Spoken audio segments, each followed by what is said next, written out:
5. Amen, somebody. Amen, somebody. We are fruit bearers. Amen, somebody. Amen. So this morning we are going to talk for a moment. Amen, somebody. Amen. Every fruit got a root. All right. Amen. Every fruit got a root. Amen. Y'all help me and I'll help you. Is that all right? Amen. This morning, amen, somebody. Amen. Amen. You know, as we read throughout our Bible, we find that Jesus compares us and his kingdom to seeds and trees and fruit. You find that throughout the Bible.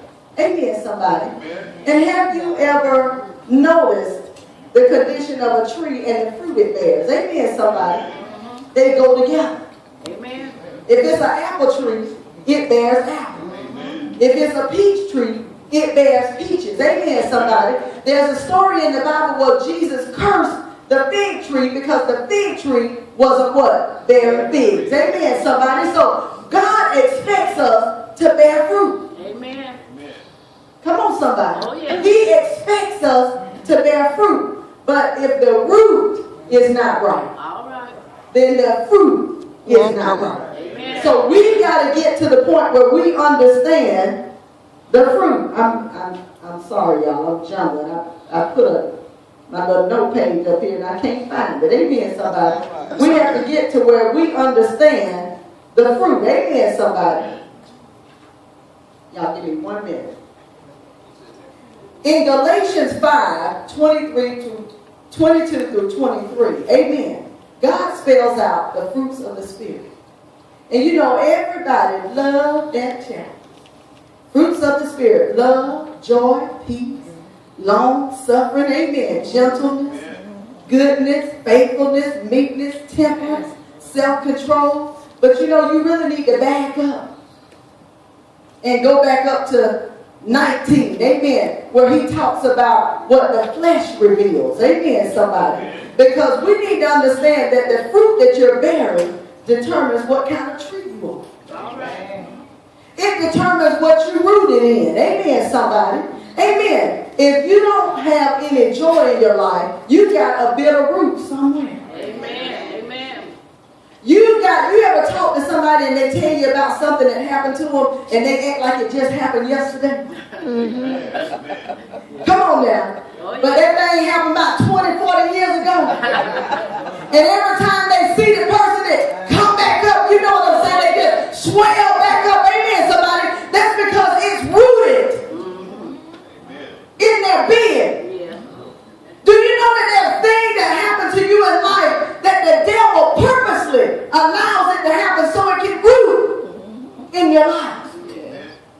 And if you don't deal with it, you know, last Sunday we talked about there's tares planted among the wheat. Who planted the tares? It was the enemy. The enemy will come in the midst of your garden that God is planting and put some poison in there. Yes, he will. It's up to you to work your garden every single day. Amen. You know, there's certain bushes you can't just pull out the ground. You can't just cut them down. You try to cut down a holly bush and just cut it off the top, it'll be back next year. That's right. Amen. That's because of the root system of the holly bush. Amen. It has a strong root system. And if you don't pull it out by the roots, that tree coming back. Amen. But you can't just dig out a holly bush roots. Amen. You got to hook a chain to it and hook a truck to it. Amen. And pull it out of the ground. All right. That's the way some things are in y'all's life. It's going to take the power of Jesus. Amen. To hook it up to a chain. All right. And pull it out. Amen. Amen, somebody. Amen. What are you rooted in? Well, you know, I don't come to church to talk about nobody. I don't come to beat nobody up. But we know that the word brings correction. Amen. Amen. We know that the word is here to encourage us. Amen. Amen. This is our guide. Guide to what, Pastor? Right living. How to stay in good relationship with God. Because if you want to make it to heaven, if you want to go to the kingdom, amen, somebody, we got to be careful. We just usher everybody into heaven. Everybody ain't going. Amen. It's God's desire that what my grandbaby told me. God loves everybody, but everybody don't love him. Amen. Amen. If God didn't love you, there's no reason for you to still be here. Amen. You're still here because you are a producer. You got fruit that the kingdom needs. All right. And just like when Jesus keeps walking by and he's expecting you to do what you're supposed to do and you don't do it, you're going to die one day. Amen. And you'll die spiritually before you die physically. Amen. All right. Amen. When you get home, it'll come back to you. All right. Amen. See, some of you can't even get into worship because you are dead. There's a video streaming right now on the internet, and it's called, y'all Google it, Found Dead. And when one of my minister friends sent it to me, and when I saw it, I thought, it's a weird video. Because it looked like a guy stalking a girl on the internet. And my heart said, keep watching. And as this man was sitting there, he was watching this young lady. He was following her Facebook page. And on her Facebook page, she had her phone number. I'm helping you young people. She had her address. Amen, somebody. She had where she go to school. And the title of this video is Found Dead. I want y'all to keep that in the back of your head. And he realized he started following her because she had her itinerary on Facebook. He knew where she was all times of the day. Amen, somebody. She posts pictures at dance in school. She posts pictures leaving college now, leaving class now, headed to the library, headed to the store, headed back to the apartment, and he followed her throughout the day and just watched. Well, at nighttime, she was a stripper. Amen, somebody. And so she went outside, and he knew that every night about the same time, she'd go out and take a smoke because she took a picture. Smoke break. Amen. Y'all know what I'm talking about. Amen. Don't act like you ain't got no Facebook page. Amen. Amen. It's amazing that I don't never see no picture snapping in church. Praising God. Amen, somebody. The word was on it. Amen, somebody. I don't see no pictures. Amen. But she was outside taking her usual smoke break, and this man pulled up and he knew her M.O. Amen, somebody. Y'all know what I'm talking about. He knew what she was about because he gathered all that off of Facebook. Amen, somebody. So he said, won't you come and take a ride with me? And she said, if your money right. And because he knew her, amen, he had it in his pocket and he took out a wad of money, amen. She got in the car with no hesitation. Because this is what she rooted in.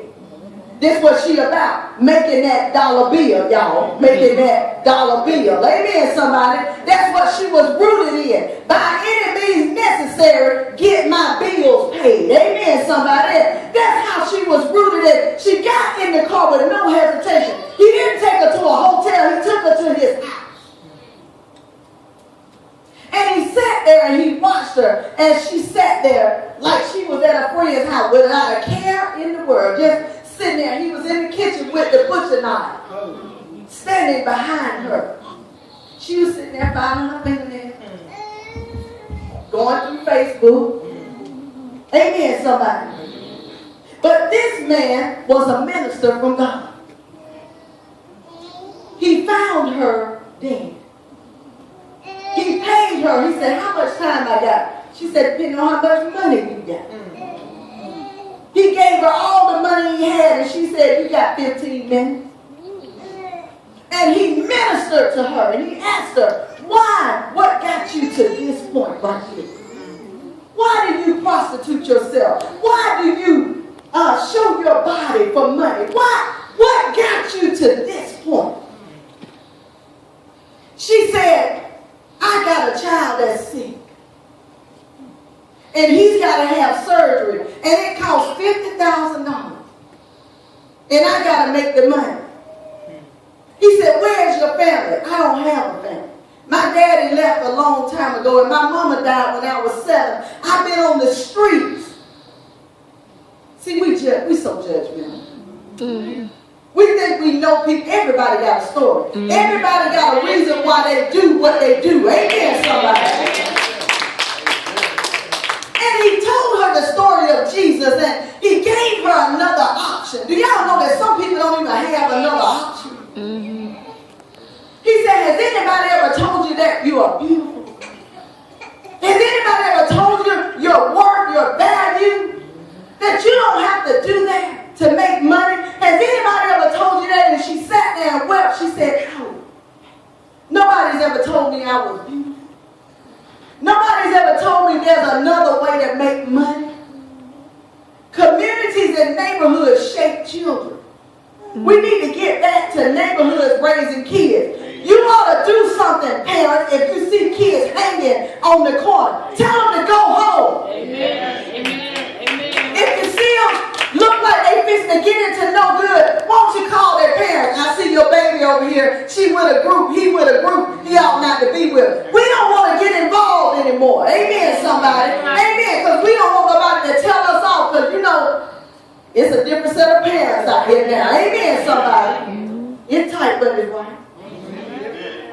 So he told her, my time is up. I'll take you back to your job. But I hope you will consider the other option. I hope that you will give Christ your life. He'll do it for you. He'll make a way. And he said, let me just go to the bathroom. And he went to the bathroom, and he was there for a long time because he wrote her a letter. And he said, you want me to take you back? She said, no, it's right down the street. I want to walk because I want to think. Amen. I just want to think for a minute. I want to process what you told me. And as she was walking, she opened up this letter that he gave her. Inside the letter, now this wasn't no fancy apartment, y'all. It was run down. Amen, somebody. Inside the letter was a check for $50,000.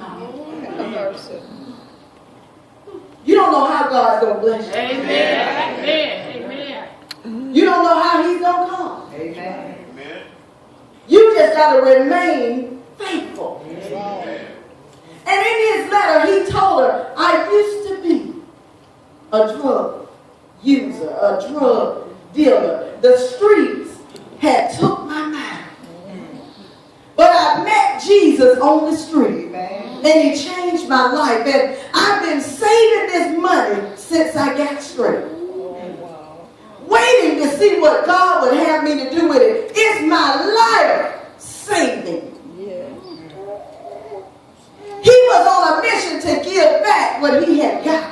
Has God done anything for you that you willing, that you got enough in you to help somebody else? Amen. Amen, somebody.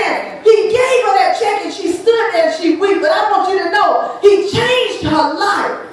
He uprooted something that was in her. Amen, somebody. We're supposed to have that type of reaching power. That type of grabbing power. But we so jacked up. We are. Selfish. The saints. We are. So we got to clean house today. We got to do some gardening today. Amen, somebody. We got to get some roots that are rooted in us out. There are people that have came into your life and they planted some seeds. Every seed has a root. Every root has a fruit. Amen. Amen. I'm talking to you now. I'm teaching you now. Amen, somebody.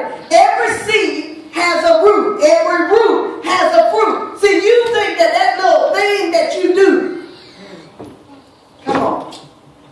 I hear people say it all the time. I can stop drinking whenever I want to. I just smoke because I want to smoke. You smoke because it's a seed that done took a root. Amen, somebody. Amen. Amen. And you'll drink before you eat because that seed got to be watered. Amen, somebody. You know, come on, somebody.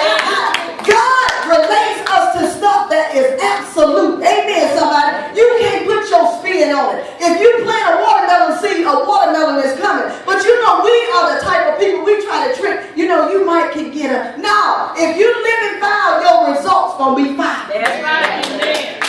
You can't make no bad out of no good. Amen, somebody. There are people that say God won't bless no mess. Amen, somebody. But God will get you out your mess, though. Amen. Amen.